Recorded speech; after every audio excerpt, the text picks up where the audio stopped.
trying something a little different today. I am coming to you live from North Carolina. As you can see, I'm at a beach. Sorry I'm not facing the ocean. This is better for lighting. I'm also shooting on a GoPro, so bear with me. I hope you can hear me. I talk pretty loud, so we should be good. But yeah, I'm currently visiting family.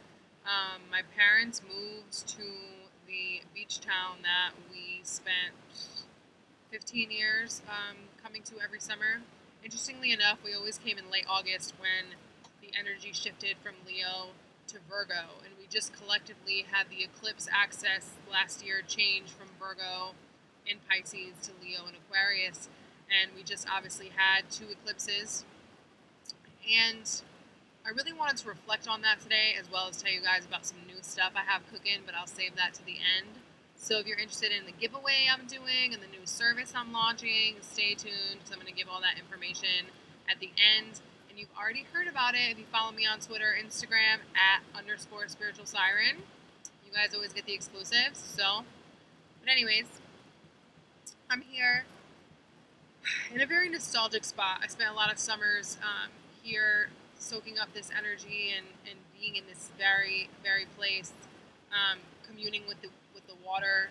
And I've always considered moving to the water, but there's just something about it that always kept me away.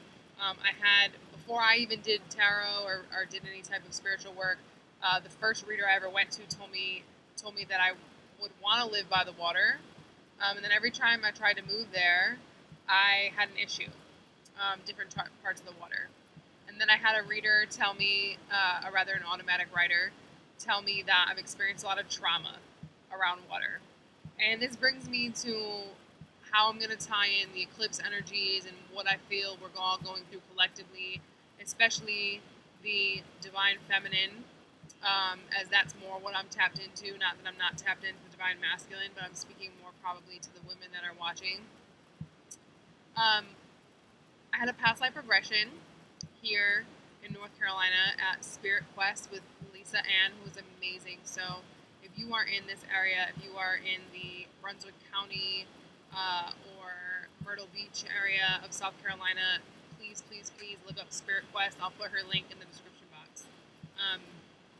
But yeah, I had a past life regression, and it's something that I've wanted for a really long time because Journey of the Souls by Michael Newton changed my life. Learning what we do when we're not in body, learning about our soul groups and how some of us are very, very ancient and how we break off into different soul groups and what that really means for us drastically changed my experience. It gave me a lot more of a home feeling. Like I felt more comfortable being on Earth knowing that there's a whole team of people that I've left behind on purpose. Because one thing that we don't really talk about is the older a soul gets, a lot of times, the less tight-knit soul family they incarnate with. Now, something I've discovered is my parents are part of my extended soul family, meaning my nuclear soul family that I've been incarnating with, or, that I was kind of like born with again and again. They're not all here, including my twin flame is not here. And I got that insight a really long time ago, and I had it confirmed yesterday in my past life regression. And I think a lot of us need to really check in with our guides and see if that is the case for ourselves. Because, if you've had a reading with me privately, you know that I don't really read on twin flames, and I don't really get into all of that because a lot of the rhetoric online about twin flames is skewed in some regard.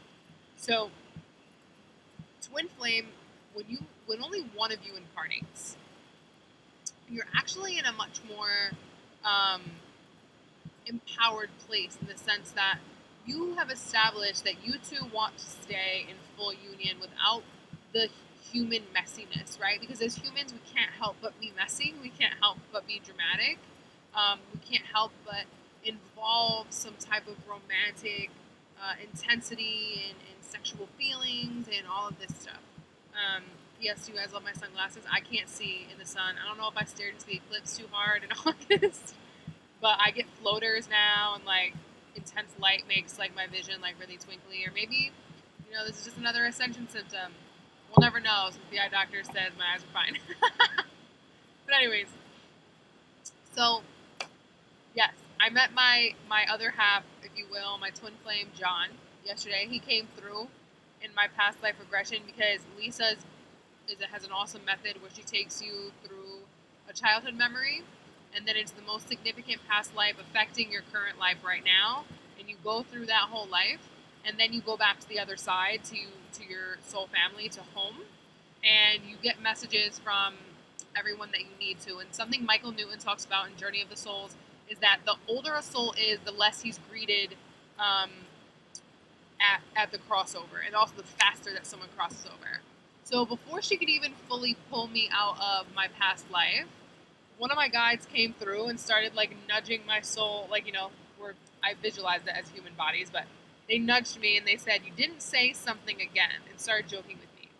So I discovered that, kind of knew this because I lived this life, but through my past life experience, I discovered that time and time again, I have chosen to repress my emotions and not tell someone how I really feel about them because I'm strong enough to do it alone, and I simultaneously did not want to hold them back. In this particular past life, it was set in the 1700s. I was from Money in France. My parents argued all the time. I believe my father was an alcoholic.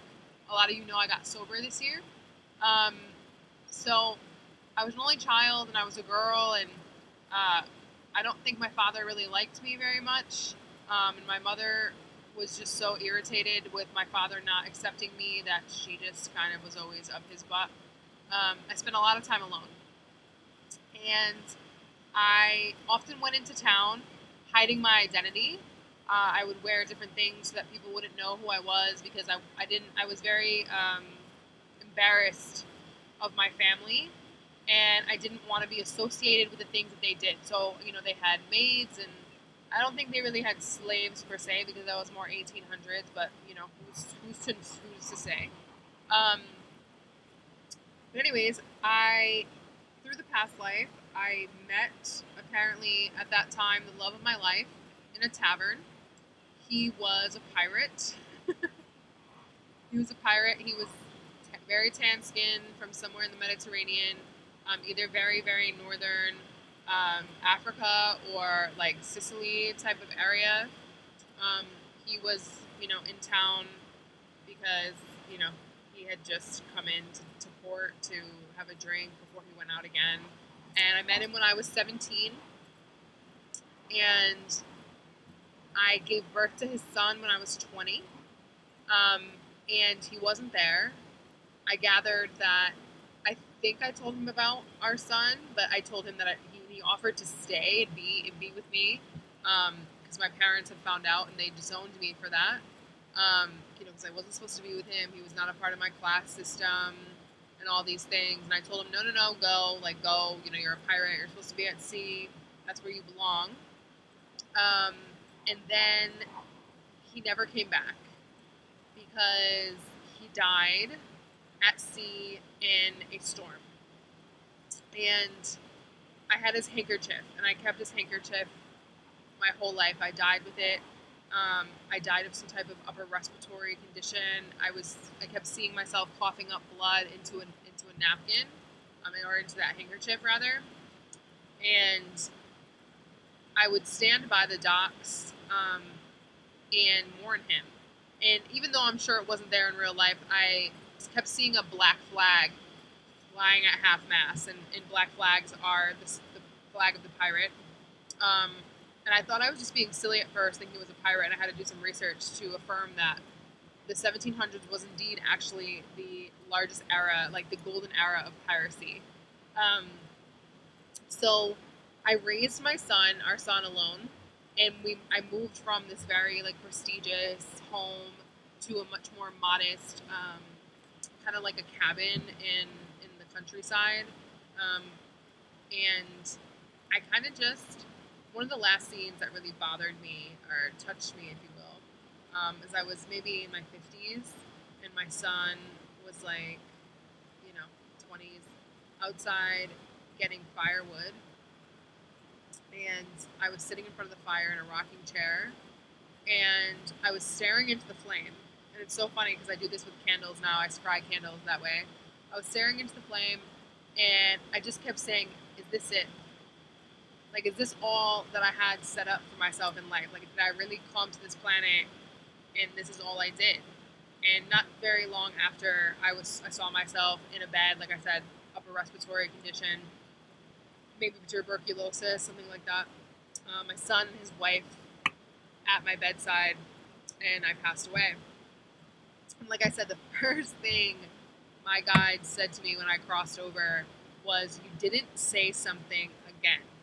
You didn't say something again," laughing at me. Because I kept incarnating, telling people that I loved, it's fine, I'm fine by myself, I don't need you around, like, I can do it, and then spend the rest of my life in solitary confinement, basically depressed and mourning. And anyone that has strong Scorpio placements will tell you that we constantly mourn in our solitude. We often don't share our mourning state with many people. It seems like just too scary, I guess. And Lord knows, Virgo placements love to save people, or love to be a martyr, to die for a cause. Which brings me rather to the collective message that I feel that we're all experiencing right now. Love has changed, and it's not that love has changed, but the way we express love, specifically through partnership, has drastically changed. And I don't think that we all have really downloaded that energy yet. I think a lot of us maybe have on a cellular level, but we aren't quite able yet to act it out, because we used to have to die for love, especially as a woman, especially for the lifetimes we lived as a woman. There was this constant need to choose family or choose love.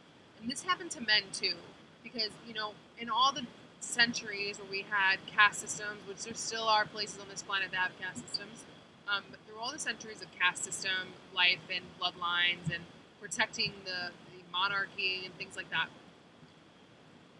marriage and family were never about love. They were about society, they were about politics, they were about the economy. So the way that manifests today, so that means that back in the day, you married someone that you didn't really give a shit about, and then you had affairs. If you've ever watched Tudors or Reign or any of these, 15th century, 16th century Europe shows, you've seen it, and I know that's fiction, but it's based on truth. Many people just had affairs. And so we talk about cheating being so prevalent today.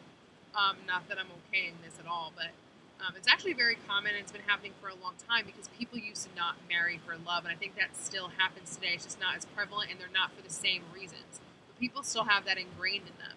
So the way this really manifests in today's society is when we have a very deep soul connection with someone that feels like our best friend, that feels like someone we can share our life with.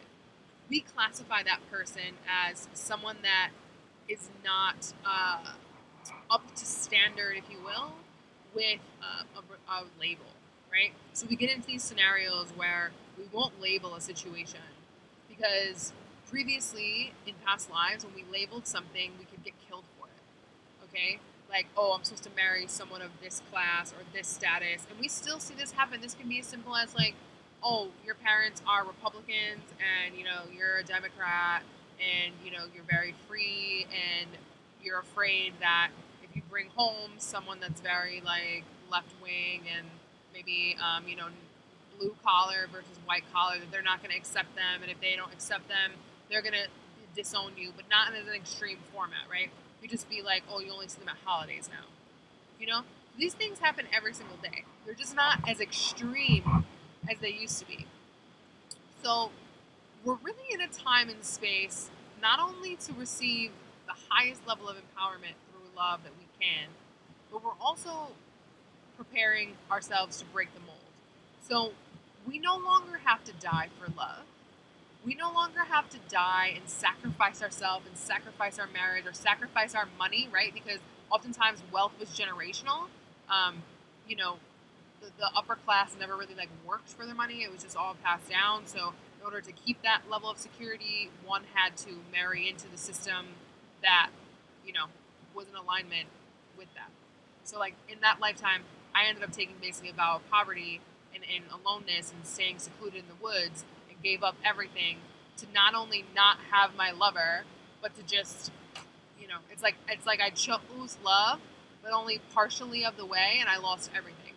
And the message my guides kept giving me when I crossed back over was, you can have it all once you let somebody in. And a lot of us have this struggle because we've attracted a lot of people that we experience loss with, whether it be because they were emotionally abusive or mentally abusive, potentially physically abusive, and we did a lot of saving. So when you're dealing with a martyr savior type of complex, you don't want to admit it, but you want people that are codependent on you. You want people that need you. You want people that, again, would seemingly, but not actually, obviously, die without you. And I was tweeting about this morning. We no longer have to die for love. We no longer have to fall on our own sword to prove a point. Obviously, first and foremost, we do this through loving ourselves and choosing ourselves. But choosing yourself does not mean you ward off a relationship. And choosing yourself does not mean you come up with this very long laundry list of all the things your ideal person needs to have. It really just comes down to, who is your friend? Who can you live with and live without? And I know, again, my Scorpio energy, my Pluto and Scorpios will probably agree, like, we have this weird ingrained thing where it's like, if I wouldn't die for you, I don't see why I need you in my life. But that is a very false premise. Okay? We know, again, the idea of self-sacrificial love in relationship has hit its peak. Okay? It's gone. And they kept telling me, you can have it all. You can have both. And it's funny because I was tweeting recently about how I've never had more money or success than I do now, and I haven't had a boyfriend in over 2 years. And I realized that I also created a new false belief that was, if I want to be successful and have money, I have to be single. And that's also obviously a lie. We can truly have whatever we want, but we have to let everything flow organically. And a lot of us who are used to saving people, who are used to fixing people, who are used to, some level of extreme, because that can easily swing to the other side where it's like, I don't need anybody, I don't want anybody, I got this, I do better by myself, blah, blah, blah, right? Which is, I swung to that direction respectfully. You come to a midpoint where it's like, no one else's behavior or lifestyle infringes upon mine without my consent. And once you've dominated your own home vibration, once you know what is your emotional resonance versus what is somebody else's emotional resonance, it gets a lot easier to allow people into your life and actually determine vibrationally, is their vibration different than mine, meaning different than I'm used to, or is it actually infringing upon mine? Because that's where, I'm going to be honest, I have a difficult time, and I think even a lot of other healers have a difficult time, because again, we're so used to people coming to us with an issue, that when someone comes to us and every time they have an issue, they disappear, or they don't want our help, we're like, what the fuck, I thought you loved me, why won't you let me help you? You know? If you love me and you want to be with me, then why wouldn't you let me dig you out of this hole? When at the end of the day, we need to thank those people for not being willing to be codependent on us. Our biggest challenge to love and relationship and kinship and keeping people close to us in this lifetime is our ability to allow people to be whoever they are all the time. And that doesn't mean that what they're doing is hurting you, like, genuinely causing you pain, to allow that to happen. But I think a lot of us are so used to experiencing pain that when someone is merely just not conforming to our expectations, we classify it as someone that is violating our boundaries. And that's not really the same thing. There's a very, very fine line that we all walk, especially those of us that are hyper aware, especially those of us that are very open and extrasensory, if you will. But there's a fine line, and we have to be honest about how much darkness appeals to us and how light and things that are just different, right, that vibrate differently than us, can be off-putting. And because they don't need us. Like, think about how many people in your life don't need you, and how many times you correlate them not needing you in any capacity with their lack of care for you or their lack of value for you. Because oftentimes we have that, again, that belief. We're like, oh, I wish people wouldn't constantly come to me with a problem. You know, I wish people would see me as a human. I'm not always a healer. I'm a real person too. But then when someone just exists and they just want to come around to have like fun, we're like, what are you doing? You don't come to me when you're having troubles or whatever. You only come to me to have fun. This is some bullshit. So all the messages my guides were giving me were lighten up. When she had me ask them, like, how can I be more open to love, she said, just smile. They told me to smile and laugh and worry about yourself. And it is possible for us to completely just worry about ourselves and let another completely whole entire being in. And I think that's something we all struggle with. She also was talking with me about, this was afterwards in our conversation, we were talking about different healing modalities that channel energy, and how there's so much new energy that people like myself and her and other healers are bringing in, right? Very futuristic coded energy. And we haven't quite yet mastered how to work with it. So to all my forerunners out there, please do not beat yourself up that there is no guidebook for us to reference, that there is no step-by-step process. Because I know sometimes I think I'm doing nothing. Like, I often think I'm not even doing anything. I'm not even learning anything. I'm not creating anything new off of all the stuff that's transpiring. But in reality, it's just because I'm intaking so much. There's so much to absorb, and the collective obviously doesn't need all of that information yet, so it doesn't matter that we haven't quite figured out yet how to turn it into a healing modality, how to turn it into, the new form of Reiki, if you will. And I use Reiki just because that's the most common energy healing format that people know about. So if you have been faced with a lot of beliefs around what romantic love is in this new time, and how the lack of drama, like, I think, like, we all really struggle with that. Like, if there's not like an ebb and a flow of like intensity and drama, we find the person boring, and we find it to be just like a waste of time. And I know I hate to admit it, but my Venus and Leo loves me some drama, loves me some drama. I don't like to admit it, but it's true. It's true.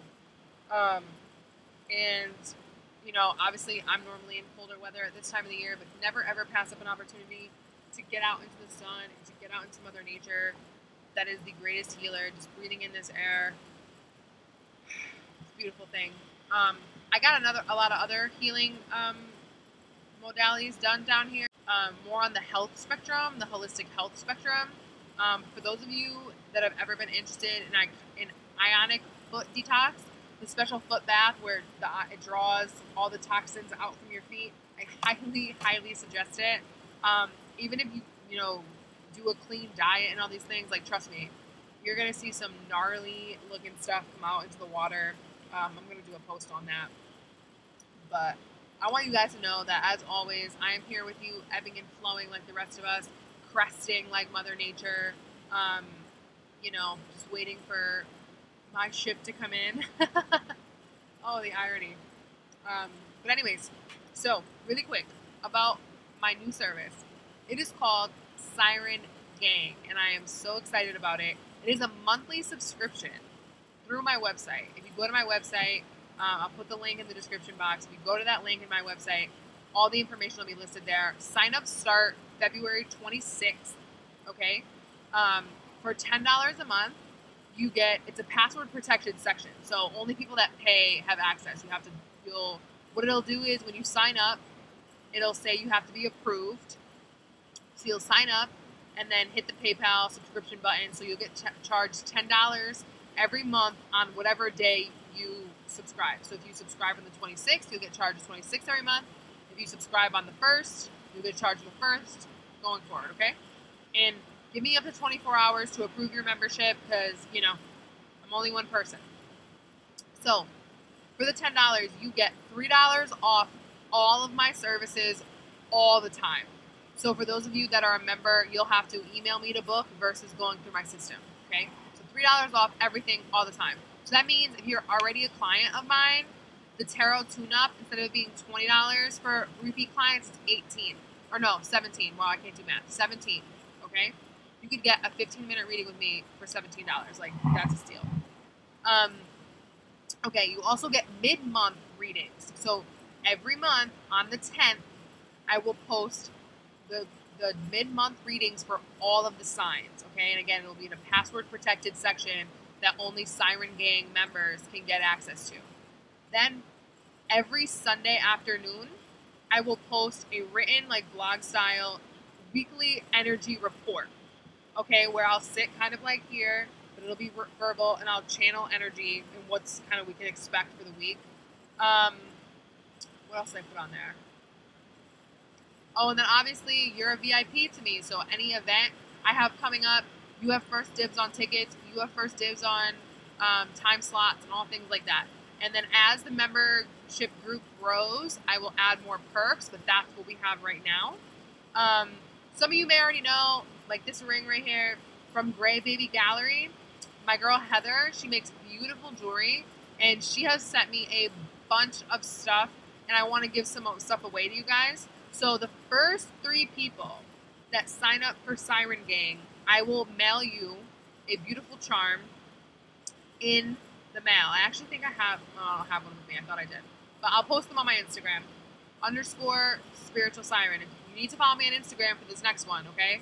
So the first 3 people that sign up for Siren Gang, I will mail you a beautiful crystal charm. I have all different types: amethyst, clear quartz, rose quartz, fluorite, okay? Now, next I'm going to do a giveaway on Instagram, okay? So you're going to want to maybe turn on your post notifications for me or whatever. Because who knows that algorithm. I'm going to make a post, and what you're going to have to do is you're going to have to tag a friend, you're going to have to follow me, and you're going to have to follow Gray Baby Gallery. All the instructions will be in the post. I'm going to select 4 people, okay? I think I'm going to run it for 4 days. I'm going to start it on the 1st, okay? The 1st of March. So from the 1st, we'll say, to the 3rd at midnight Eastern time, okay? So midnight New York time. From the 1st, I'll post it at 9 a.m. to the 3rd, midnight. You tag a friend in the post. You make sure you follow me. You follow Gray Baby Gallery, and then on, and then I'll throw everyone's name in a hat, and I'll pick, what did I say, 3 people, 4 people to get a charm. Same deal. I will mail you a free, beautiful crystal charm. And for those of you that are coming to my events in California and New York City, this will be a part of the gift bags for certain packages, so stay tuned for those. And again, for those of you in New York City, I have found a venue, okay? I should be getting the contract literally today. I just spoke to the contractor. And it's going to be on May 27th. That's the Sunday Memorial Day weekend. So I'm going to be in New York, most likely, and the event isn't going to be in Brooklyn. I'm going to be staying in New York, and I'll be able to take private clients on Saturday, and I'm going to take them on probably Sunday night, Friday night that weekend, Saturday. The event will be on Sunday, and then I'll probably be able to take some clients during the day on Monday on the Memorial Day. Now, the venue I found is on the smaller side. Okay, it only fits 22 people. So I'm going to be having 2 separate events in one day. So there's going to be one that's happening in the afternoon and one that's happening towards the evening. So if you're going to a cookout or whatever, or if you have a nighttime party, I can fit you in. We're not going to do a full-blown brunch, but I will feed you something, I promise. Again, New York City has all different types of venues, yet I could not find one that offered me kitchen space, and it's imperative that I have kitchen space if I feed you a brunch. But trust me, in the future, when I manifest that perfect place, I will get it. I will get it. But anyways, I love you all. As always, stay connected with me, thespiritualsiren.com, and all of that lovely information is below. Be easy, breathe easy,